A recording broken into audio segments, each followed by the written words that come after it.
Good morning to all my students. Welcome to my channel NV Classes 2 and a very happy Durga Puja to all of you.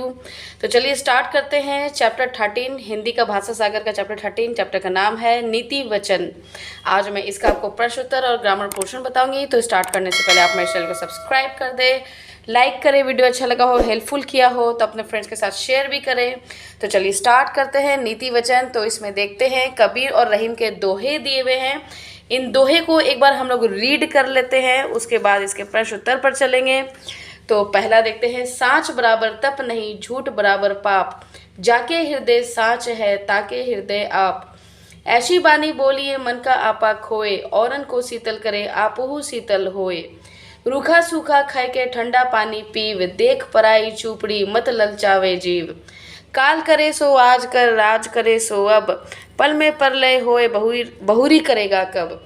अति का भला न बोलना, अति की भली न चूप, अति का भला न बरसना, अति की भली न धूप। तो ये था कबीर के दोहे। आगे हम लोग पढ़ेंगे रहीम के दोहे। तो देखते हैं आगे। तो पढ़ते हैं हम लोग। जो रहीम उत्तम प्रकृति का करी सकत कुसंग, चंदन विष व्याप्त नहीं लिपटे रहत भुजंग। कही रहीम संपत्ति सगे, बनत बहुत बहुरीत, विपत्ति कसौटी जे कसे सोही साचे मीत। तरुवर फल नहीं खात है, सरवर पियत न पानी, कही रहीम पर काज हित, संपत्ति चंच ही सुजानी। रहीमन देखी बड़ेन को, लघु न दीजे डारी, जहाँ काम आवे सुई कहाँ करे तरवारी। जो बड़ेन को लघु कहे, नहीं रहीम घटी जाही, गिरधर मुरलीधर कहे, कुछ दुख मानत नाही। तो स्टार्ट करते हैं अब हम लोग इसके मौखिक प्रश्न से। तो पहला प्रश्न देखते हैं, झूठ किसके बराबर है? उत्तर है झूठ पाप के बराबर है। ख नंबर, हमें कैसी वाणी बोलनी चाहिए? हमें मीठी वाणी बोलनी चाहिए। गौ नंबर, उत्तर प्रकृति के लोगों पर किसका असर नहीं पड़ता है? उत्तर होगा उत्तम प्रकृति के लोगों पर कुसंगति का असर नहीं पड़ता है। घ नंबर, सज्जन व्यक्ति धन संचय किसके लिए करते हैं? उत्तर है सज्जन व्यक्ति दूसरों की भलाई के लिए धन संचय करते हैं। चलिए अब हम लोग यहाँ पर देखेंगे बहुवैकल्पिक प्रश्न है। तो पहला पढ़ते हैं, सांच बराबर तप नहीं। तो इन चारों ऑप्शन में से कौन सा सही उत्तर होगा? तो उत्तर होगा सच के समान कोई तप नहीं। इसको टिक कर लेंगे। नंबर ख, देखी पराई चूपड़ी मत ललचावे जीव। तो सही उत्तर होगा चारों में से दूसरों को देखकर लालच करना। ये हो गया सही उत्तर। गौ नंबर, विपत्ति कसौटी जे कसे सो ही साचे मीत। इन चारों में से सही उत्तर होगा विपत्ति में जो साथ दे वही सच्चा मित्र है। घ नंबर, रहीमन देखी बड़ेन को, लघु न दीजे डारी। तो सही उत्तर होगा बड़ों को देखकर छोटों को नजरअंदाज नहीं करे।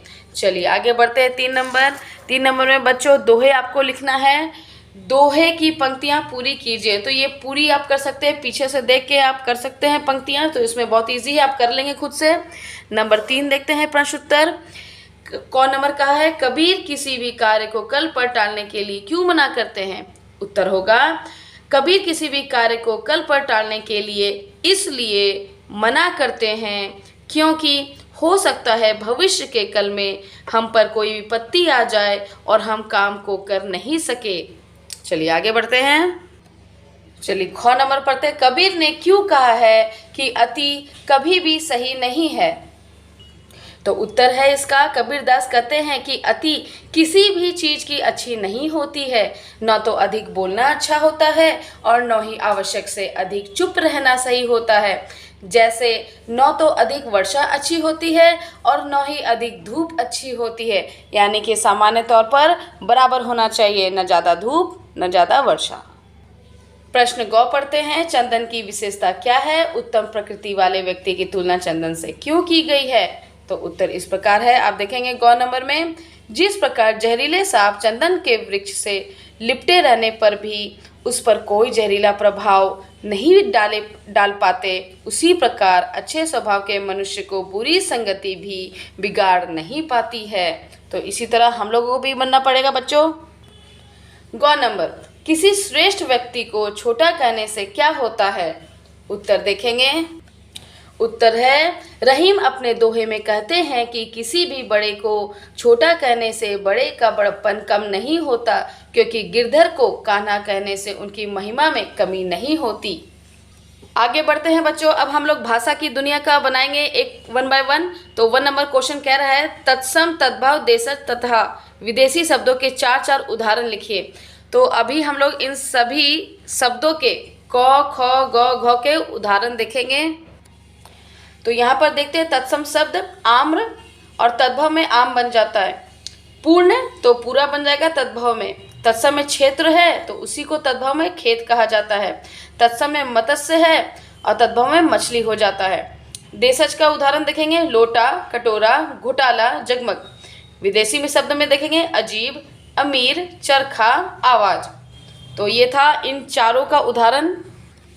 आगे प्रश्न में कह रहा है इन शब्दों के अर्थ हिंदी अर्थ लिखिए। शीतल, ठंडा, बाणी, वचन, प्रलय, विनाश, खाइके, खाना, तरवारी, तलवार, सुजानी, सज्जन।